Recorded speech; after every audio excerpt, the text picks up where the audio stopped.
কি ভেবেছিলি নেশার গোড়ায় পদ্ম শুধু হাত ধরেছিলাম, ভালোবেসে মেহেককে বিয়ে করতে চেয়েছিলাম, কিন্তু আজকে আজকে তো তোকে আমি দু হাতে জড়িয়ে নেব। আমাকে যেতে দে। কেন করছিস আমার সাথে এরকম? কেন ছায়ার মতো আমার পেছনে পড়ে আছিস? কেন কেন?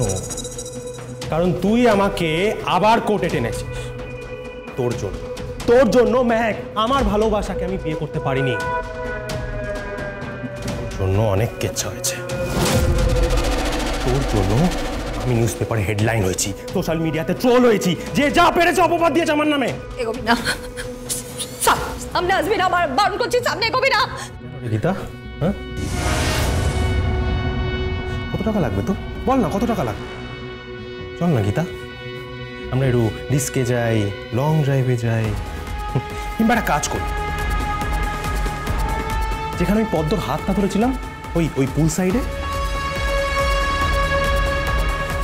এখান থেকে শুরু করি। দরজাটা খোলো, দরজা খোলো। কেউ দরজা খুলবে না, এই পুরো অফিসটাই আমার।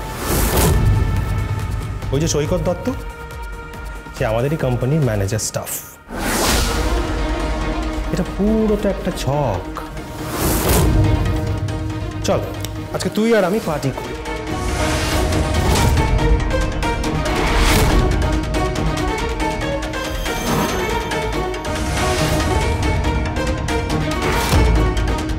আচ্ছা ছাড়, হাতটা ছাড়। তুই কিন্তু অ্যাডভোকেট গীতা এলএলবির হাত ছাড়। হাতটা না ছাড়লে কি করবি? কিছু করতে পারবি? কিচ্ছু করতে পারবি না।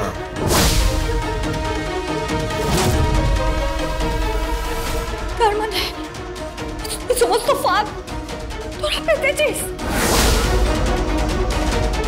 হ্যাঁ, বাদ পেতেছিলাম তোকে স্বীকার করার জন্য। আমরা জমিদার বংশ গীতা। আমাদের প্রথম শিকার তোর বাপ গণেশ গাঙ্গুলি, আর দ্বিতীয় শিকার তুই। কিন্তু তোকে মারবো না, তোর আত্মাকে মারবো। চল আমার সাথে।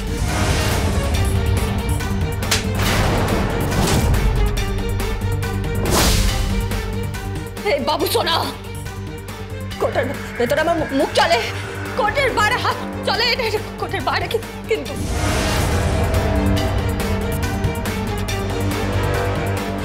আমার বাবা অসুস্থ, বাবা অসুস্থ।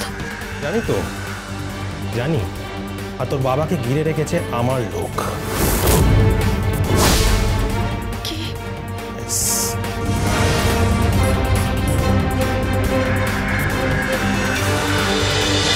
গীতা গো, গীতা এলএলবি, সোম থেকে রবি সন্ধ্যে 6:30টায় স্টার জলসায় ও ডিজনি প্লাস হটস্টারে।